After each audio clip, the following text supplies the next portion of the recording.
Os dons do Espírito Santo.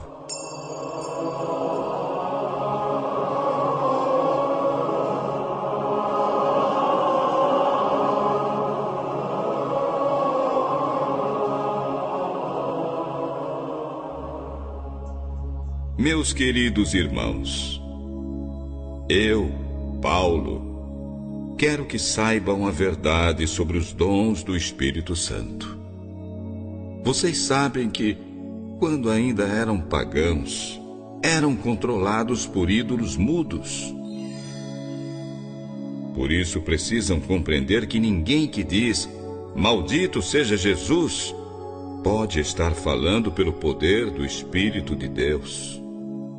E que ninguém pode dizer, Jesus é Senhor, a não ser que seja guiado pelo Espírito Santo. Há diferentes tipos de dons espirituais, mas é o mesmo Espírito quem dá esses dons. Há maneiras diferentes de servir, mas é o mesmo Senhor que servimos. Há diferentes habilidades para o trabalho, mas é o mesmo Deus quem dá a cada um habilidade para fazer o seu trabalho.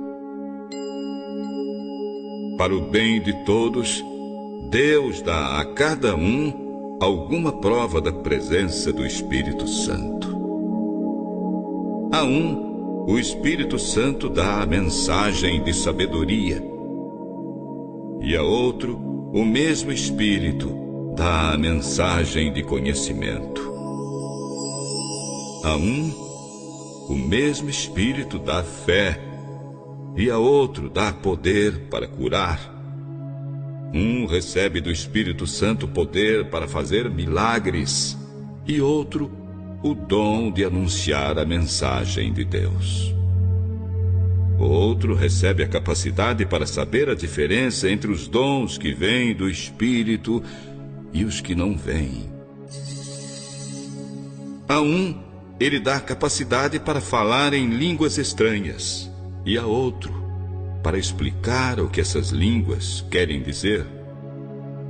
Porém, é um só e o mesmo Espírito quem faz tudo isso.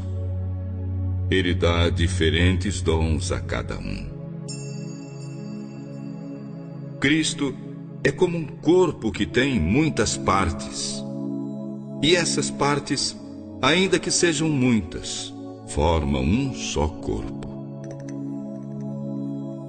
Assim também, todos nós, judeus e não judeus, escravos e livres, fomos batizados num só corpo pelo Espírito Santo.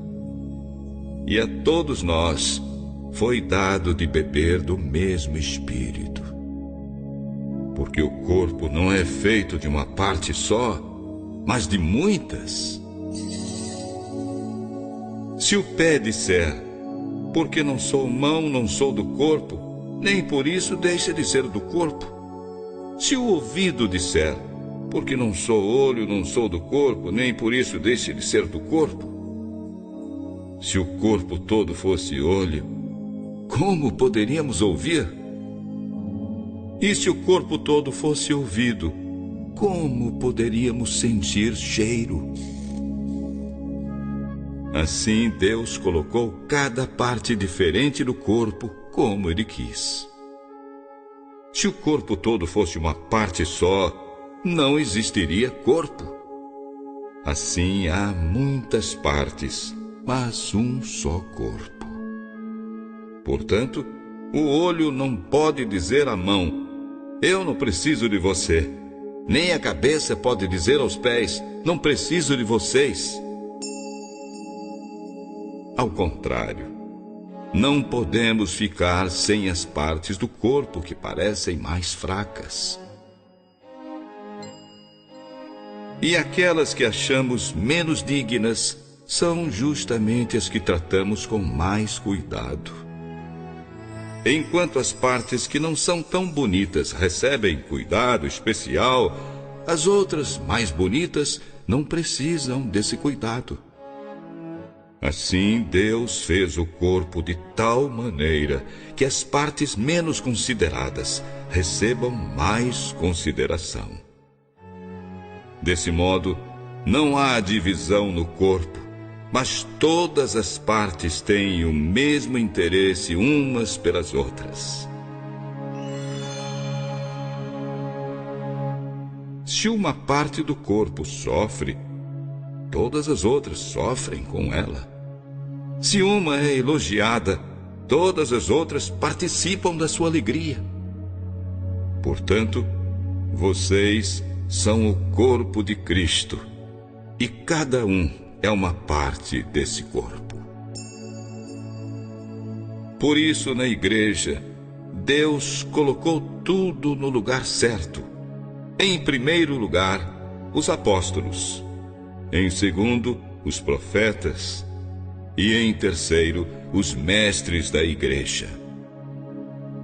Em seguida, colocou os que fazem milagres.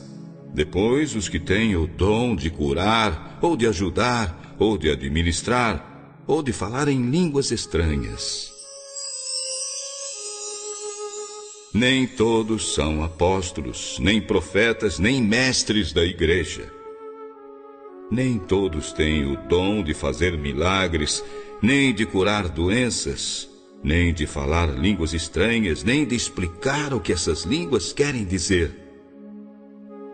Por isso, se esforcem para possuir os melhores dons. Porém, eu vou mostrar a vocês o caminho que é o melhor de todos: o amor.